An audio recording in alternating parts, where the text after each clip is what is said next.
இந்தியாவிலேயே முதல் முறையா சர்வதேச பல்கலைக்கழக சான்றிதழோட வெளிநாட்டுல பயிற்சி மற்றும் வேலை வாய்ப்பு பிஎஸ்சி மற்றும் டிப்ளமோ கோர்சஸ்க்கான அட்மிஷன் ஆரம்பிச்சாச்சு. Amrita international institute of hotel management, Hopes bus stop, pyramid, Coimbatore. For more details contact 95784 09555.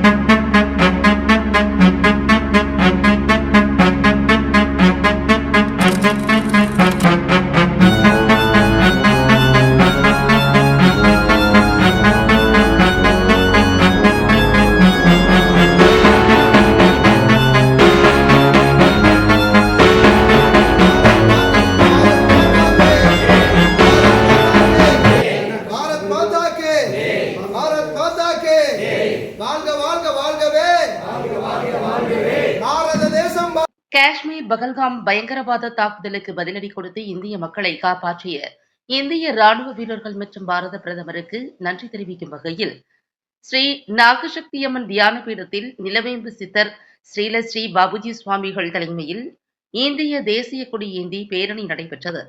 Sri நாகசக்தியம்மன் தியான பீடத்தில் நடைபெற்ற இந்த பேரணியில் பாரதிய ஜனதா கட்சியின் சிறுபான்மையினர் பிரிவு தேசிய செயலாளர் மற்றும் தூயவழி கிறிஸ்தவ மக்கள் கூட்டமைப்பு மாநில தலைவர் இமானுவேல் ஜேக்கப் ஆகியோர் சிறப்பு விருந்தினர்களாக கலந்து கொண்டு மத சார்பற்ற பேரணியை துவக்கி வைத்தனர். பேரணியை தொடர்ந்து கூட்டு பிரார்த்தனை நடைபெற்றது. பேரணி குறித்து ஸ்ரீலஸ்ரீ பாபுஜி சுவாமிகள் பேசுகையில், பாரத நாடு பலம் பெறும் நாடு, நீரதின் புதல்வர், இந்நிலை மறவாதீர். இந்த கூற்றுக்கு இணங்க இந்திய மக்கள் அனைவரும் ஜாதி மத ஒற்றுமையுடன் இருக்க வேண்டும் என்ற உன்னதமான கருத்தை வலியுறுத்தி பல்சமய மத நல்லிணக்க கூட்டு பிரார்த்தனை நடைபெற்றது என்று கூறினார். மேலும் ஜாதி மத பேதங்களை மறந்து நாம் அனைவரும் ஒற்றுமையுடன் இந்தியராக வாழ வேண்டும் என்றும் அவர் வலியுறுத்தினார். இதுகுறித்து வேலூர் இப்ராஹிம் ராவுத்தர் பேசுகையில், தமிழகத்தில் ஜாதி மதங்களை வைத்துதான் அரசியல் நடக்கிறது. ஆனால் இந்திய மக்கள் அனைவரும் மதங்களை கடந்து நாம் இந்தியர் என்ற உணர்வுடன் செயல்பட வேண்டும் என்று வலியுறுத்தினார்.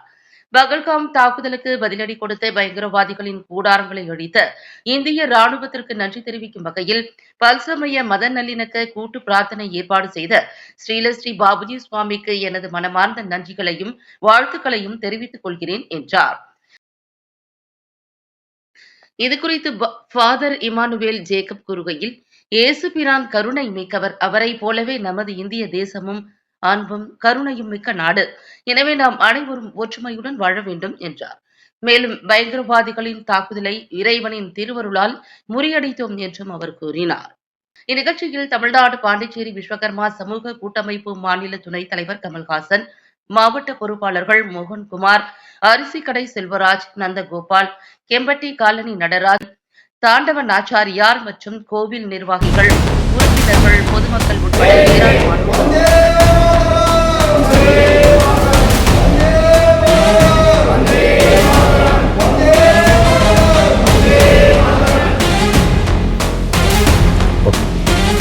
இன்றைக்கு மலுமிச்சம்பட்டியில் ஸ்ரீ பாபுஜி சுவாமிகள் அவர்களின் தலைமையில் அவருடைய இந்த அற்புதமான பீடத்தில் இந்துக்கள், இஸ்லாமியர்கள், கிறிஸ்தவர்கள் அனைவரும் ஒன்றிணைந்து சர்வமத கூட்டு பிரார்த்தனையில் ஈடுபட்டதோடு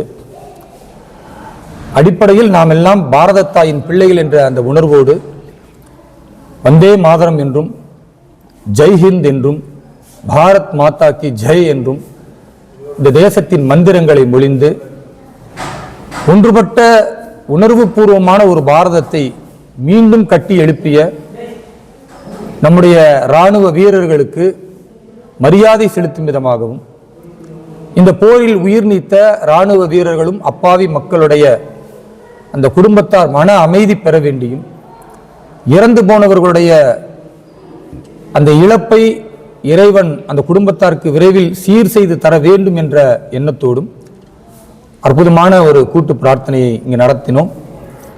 இது தமிழகத்திற்கு ஒரு பெரிய முன்மாதிரியாக திகழக்கூடியது. ஏனென்றால் இன்றைக்கு மதத்தின் பெயரால், சாதியின் பெயரால், மொழியின் பெயரால் வெறியூட்டப்பட்டு நாம் எல்லாம் பிரிந்து பிளவுபட்டு போகக்கூடிய நேரத்தில் நம்மை அனைவரையும் ஒன்றிணைக்கக்கூடிய ஒரு அற்புதமான நிகழ்வை, குறிப்பாக கட்சிகளை கடந்து இதை செய்ய வேண்டும் என்ற எண்ணம் பாபுஜி சுவாமிகள் போன்ற இந்து மதத்தினுடைய மிக முக்கியமான நம்பிக்கையாளர்களுக்கு வருவது என்பது வரவேற்கத்தக்கது. அதை மனதார நாங்கள் வரவேற்பதோடு இந்த நிகழ்ச்சியில் கலந்து கொண்டதை பெருமையாகவும் உணர்வுபூர்வமான நிகழ்வாக கருதுகிறோம். இதுபோன்ற நிகழ்வுகள் தமிழகம் எங்கும் இன்னும் தொடராக நடக்க வேண்டும்.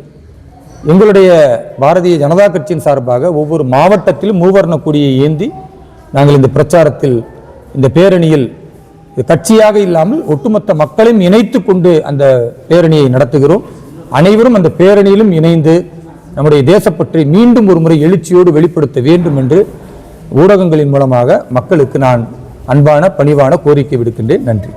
ஆனால் அந்த போர் குறித்து முழுமையான அறிக்கை வெளியிடணும் அப்படின்னு சொல்லிட்டு காங்கிரஸ் உட்பட பல்வேறு கட்சிகள் பாராளுமன்ற கூட்டணும்னு சொல்கிறாங்க. இதுக்கு எப்பொழுது துல்லியமான தாக்குதலை 9 பயங்கரவாதிகள் முகாமை நாம் தாக்கினோமோ அதற்கு பிறகு அடுத்த நாளிலிருந்து சோஃபியா குரைஷி என்கிற ஒரு கர்னல், அவர் இஸ்லாமியர், அதே போன்று வின் கமாண்டர் வியாமிகா என்கிற ஒருவர், அவர் சீக்கியர், 2 சிறுபான்மை சமூகத்தை சார்ந்தவர்களை முன்வைத்து இந்த உலகிற்கு பாகிஸ்தான் பயங்கரவாத முகாம்களை எவ்வாறு அளித்தோம் என்று ஒரு அற்புதமான செய்தியை திரு நரேந்திர மோடி அவர்களின் நல்லாட்சி வெளிப்படுத்தி இருக்கிறது.